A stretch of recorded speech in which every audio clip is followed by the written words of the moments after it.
जय हिंद। तो आप सभी को प्यार भरा गुड मॉर्निंग। तो आज है आपको 8 फरवरी और 8 फरवरी से करंट अफेयर का जितना भी महत्वपूर्ण प्रश्न बनता है वो सभी जो है आज हम इस क्लास में डिस्कस करेंगे। और क्लास के लास्ट में आपसे एक प्रश्न पूछेंगे जो आपको 8 फरवरी से पहले जितना भी करंट अफेयर का क्लास हुआ है उसी में से एक प्रश्न होगा और उस प्रश्न का आंसर आपको कमेंट बॉक्स में कमेंट करके बताना होगा, ठीक है।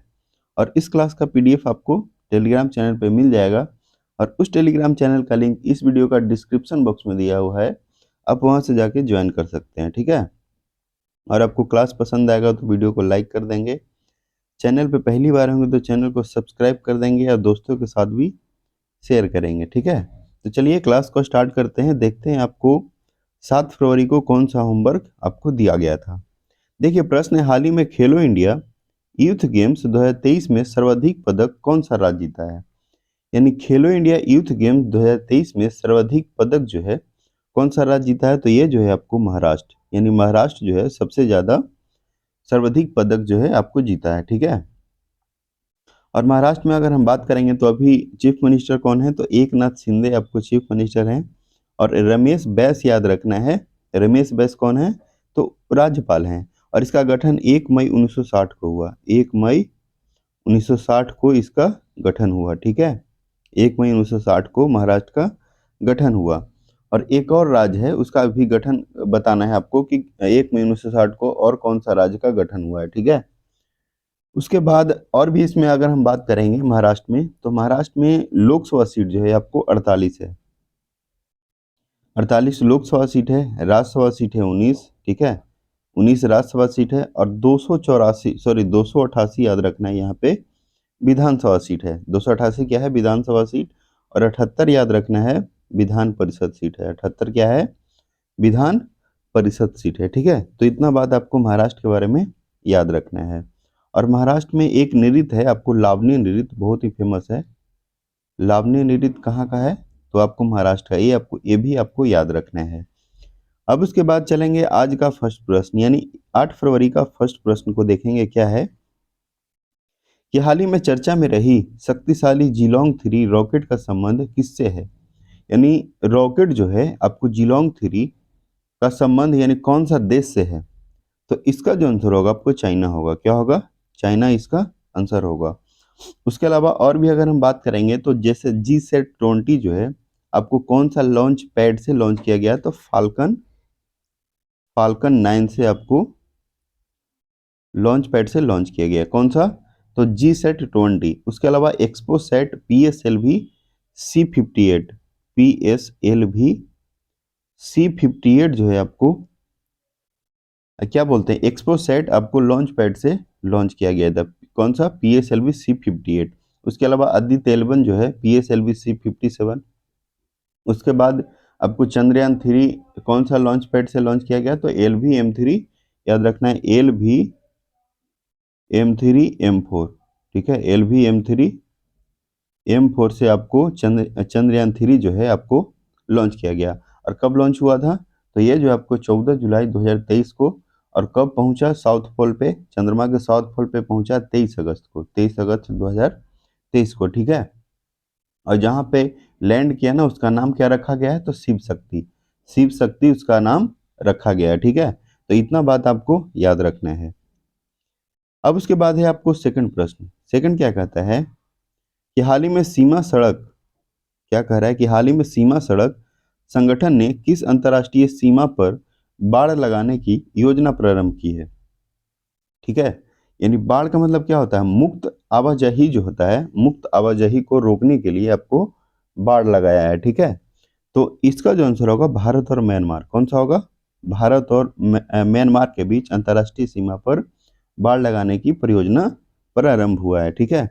और सीमा सड़क संगठन, ठीक है, सीमा सड़क संगठन यानी BRO, इसका गठन जो है आपको 1960, इसका गठन कब हुआ, 1960 हुआ था, ठीक है। 1960 में BRO का गठन हुआ।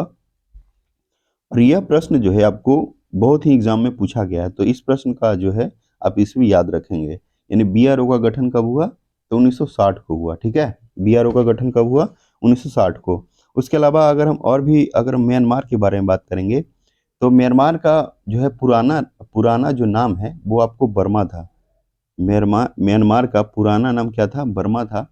और इसका राजधानी क्या था? पहले रंगून, लेकिन अभी जो है नापीता। नापीता अभी इसका राजधानी है, नापीता। इससे पहले कौन सा राजधानी था? तो रंगून था। ठीक है। और इसका मुद्रा कौन सा है? मुद्रा है क्यात। क्यात मुद्रा है। और आपको कमेंट करके बताना है कि नगुल्ट्रम जो है, नगुल्ट्रम कौन से देश का मुद्रा है। ठीक है। नगुल्ट्रम कौन से देश का मुद्रा है, ये आपको कमेंट करके बताना है। कयात किसका है? तो कयात है आपको म्यांमार का। म्यांमार का मुद्रा है कौन सा? कयात है। ठीक है। उसके अलावा और भी अगर हम बात करेंगे तो गोल्डन पैगोडा देश वाला, जैसे देखिए, म्यांमार को आपको गोल्डन पैगोडा देश वाला बोला जाता है। ठीक है। गोल्डन पैगोडा देश भी आपको म्यांमार को बोला जाता है। ठीक है। और यहाँ पे अराक्योन नामा पर्वत है। कौन सा पर्वत है? अराक्योन नामा पर्वत है। ठीक है। और यहाँ पे इरावती नदी है। कौन सा है? इरावती नदी। इरावती नदी। ठीक है। इरावती नदी। उसके अलावा और भी अगर हम बात करेंगे म्यांमार में, तो म्यांमार से भारत का जो सीमा साझा करता है 1643 किलोमीटर। कितना साझा करता है? 1643 किलोमीटर। उसके अलावा जैसे आपको बता दें कि जैसे आपको सबसे ज्यादा सीमा साझा कौन करता है? कौन सा देश? तो बांग्लादेश। कितना? 40-96 किलोमीटर। फिर उसके बाद है चाइना है 34-88 किलोमीटर। पाकिस्तान है 33-23 किलोमीटर। पाकिस्तान कितना है? 33-23 किलोमीटर। ठीक है। फिर उसके बाद 1751 है आपको नेपाल। 1643 याद रखना है, अभी आपको बताया म्यांमार। 1643 कौन सा है? म्यांमार। 699 है आपको भूटान। और 106 याद रखना है अफगानिस्तान। 106 अफगानिस्तान से भारत जो है सीमा साझा करता है। ठीक है। तो 106, देखिए 106 किलोमीटर जो है आपको किससे है, किससे सीमा साझा करता है? तो सिर्फ भारत का एक यूटी है, केंद्र शासित प्रदेश, उससे सीमा साझा करता है। वो कौन सा यूटी है? तो लद्दाख है। लद्दाख से सीमा साझा करता है 106 किलोमीटर। ठीक है। तो इतना बात जो है आपको याद रखना है। ठीक है। नेक्स्ट आपको है थर्ड प्रश्न। थर्ड क्या कहता है कि हाल ही में सेना के उप प्रमुख पद पर किसे नियुक्त किया गया? यानी सेना के उप प्रमुख पद पर किसे नियुक्त किया गया है? ठीक है। तो पहले प्रमुख अगर बात कर लेंगे तो सही रहेगा। तो प्रमुख जो है आपको मनोज पांडे है। प्रमुख कौन है? तो भारतीय सेना के प्रमुख है मनोज पांडे। और उप प्रमुख पद पर नियुक्त किया गया है उपेंद्र द्विवेदी। उपेंद्र द्विवेदी को आपको उप प्रमुख पद पर नियुक्त किया गया। उसके अलावा आर हरि कुमार जो है नौसेना के प्रमुख हैं। नौसेना के प्रमुख जो हैं आपको आर हरि कुमार है, नौसेना के। और भारतीय सेना, ठीक है, यानी भारतीय सेना का जो दिवस मनाया जाता है वो आपको 15 जनवरी, कितना तारीख को? 15 जनवरी को। और नौसेना डे आपको 4 दिसंबर, कितना तारीख को? 4 दिसंबर को नौसेना दिवस मनाया जाता है। और नौसेना के प्रमुख कौन है? तो आर हरि कुमार।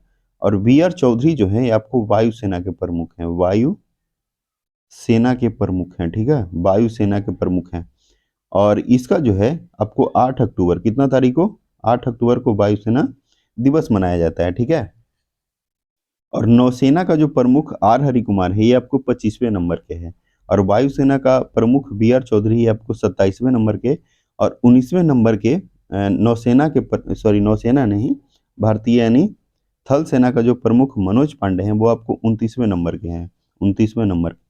उसके अलावा और भी अगर हम बात करेंगे तो भारतीय सेना के सीडीएस जो हैं सेकंड नंबर के बने हैं कौन? अनिल चौहान। अनिल चौहान जी याद रखना है, अनिल चौहान। ठीक है। और पहले सीडीएस कौन थे? बिपिन रावत। बिपिन रावत जी पहले सीडीएस थे। ठीक है। और सेकंड कौन है? तो अनिल चौहान। तो इतना बात आपको याद रखना है। नेक्स्ट है आपको फोर। फोर क्या कहता है कि हाल ही में विश्व के सबसे अच्छे तानाशाह नायब बुकेले किस देश के दूसरी बार राष्ट्रपति चुने गए? ऑप्शन देख लेते हैं। ऑप्शन क्या है? ऑप्शन है आपको Ecuador, Madagascar, El Salvador, Indonesia. तो फोर का जो आंसर होगा आपको कौन सा होगा? El Salvador. क्या होगा आंसर? अल सल्वाडोर होगा। और अल सल्वाडोर जो है आपको बिटकॉइन को कानूनी संविदा बनाने वाला पहला देश बना था। ठीक है। ये भी बात याद रखेंगे कि बिटकॉइन को कानूनी संविदा बनाने वाला पहला देश कौन सा है? तो अल सल्वाडोर है। ठीक है। El Salvador. अब उसके बाद है आपको फाइव। फाइव क्या कहता है कि हाल ही में डीआरडीओ ने किस किस high speed expendable aerial target hit का परीक्षण किया? अभ्यास, संदायक, प्रबल या फिर इनमें से कोई नहीं? तो देखिए इसका आंसर होगा अभ्यास होगा। क्या होगा? अभ्यास होगा। यानी डीआरडीओ ने किस high speed expendable aerial target hit का परीक्षण किया है? तो अभ्यास का किया है। कौन सा? अभ्यास का। और डीआरडीओ का अगर बात करें तो इसका दिवस जो है कब मनाया जाता है? डीआरडीओ दिवस तो 1 जनवरी। और गठन कब हुआ? 158 सॉरी 158 नहीं, 1958 में। 1958 में इसका गठन हुआ और 2024 में 1 जनवरी को 66वां इसका स्थापना दिवस। कौन सा? 66वां स्थापना दिवस मनाया गया। ठीक है, 66वां स्थापना दिवस डीआरडीओ का मनाया गया। डॉक्टर समीर वी कामत क्या है? इसका प्रमुख है। और डीआरडीओ का फुल फॉर्म क्या होता है? Defence research development organisation. ठीक है, नेक्स्ट है आपको सिक्स।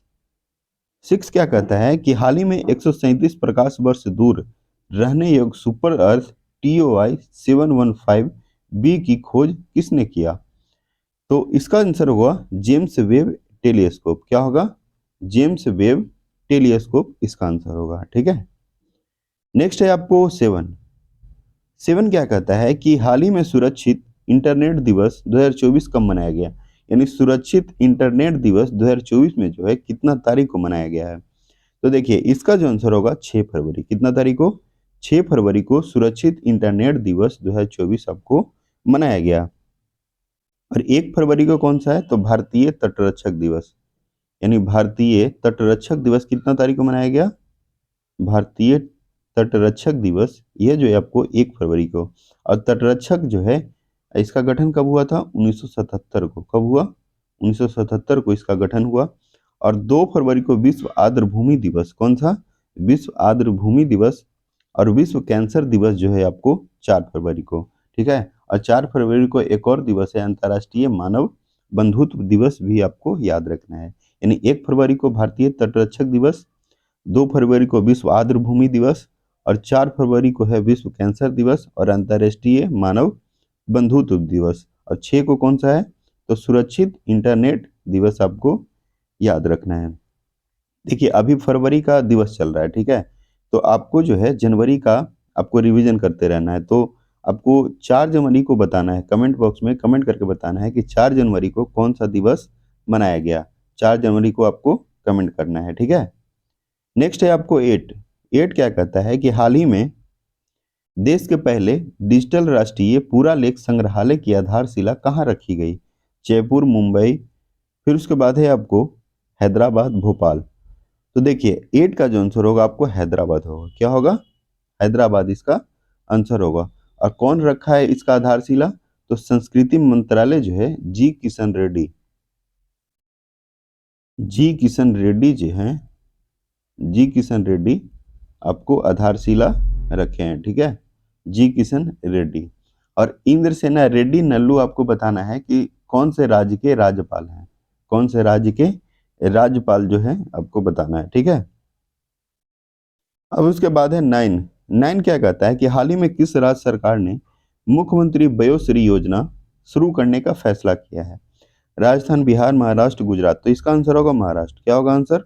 महाराष्ट्र। यानी 9 का आंसर क्या होगा? सी होगा, महाराष्ट्र। महाराष्ट्र में अभी आपको बताया कि एकनाथ शिंदे चीफ मिनिस्टर हैं, रमेश बैस जो हैं आपको राज्यपाल। 48 लोकसभा सीट है, 19 राज्यसभा सीट, 288 विधानसभा सीट है और 78 क्या है यहाँ पे? विधान परिषद सीट है। और इसका गठन जो है 1 मई 1960 को हुआ। 1 मई 1960 को इसका गठन हुआ। नेक्स्ट है आपको 10, यानी आज का लास्ट प्रश्न। हाल ही में किसे outstanding business women of the year का पुरस्कार मिला? यानी outstanding business women of the year पुरस्कार जो है किसको मिला है? तो डॉक्टर बीना मोदी को। डॉक्टर बीना मोदी को outstanding business women of the year का पुरस्कार मिला है। ठीक है, और नीना सिंह जो है आपको CISF के पहली महिला प्रमुख बनी है, जो आपको राजस्थान की क्या थी? IPS थी। ठीक है, राजस्थान कैडर की क्या थी? IPS, जिसको CISF का प्रमुख जो है आपको बनाया गया है। और एक है आपको अनीश दयाल सिंह। तो अनीश दयाल सिंह आपको CRPF के प्रमुख हैं। अनीश दयाल सिंह आपको CRPF के प्रमुख हैं। ठीक है, अब उसके बाद आगे आगे है आपको यह जो प्रश्न है आपको आपके लिए दिया गया है, यानी आपके लिए सवाल है और इस प्रश्न को क्या करना है, आपको कमेंट बॉक्स में कमेंट करके इसका आंसर आपको बताना है, ठीक है। कमेंट बॉक्स में कमेंट करके इसका आंसर बताना है, ठीक है। और आपको क्लास क्या है पसंद आएगा तो वीडियो को लाइक कर देंगे, चैनल पर पहली बार होंगे तो चैनल को सब्सक्राइब कर देंगे और दोस्तों के साथ भी शेयर करेंगे, ठीक है। तो चलिए मिलते हैं नेक्स्ट क्लास में, तब तक के लिए जय हिंद, जय भारत। सभी लोगों को बहुत बहुत धन्यवाद।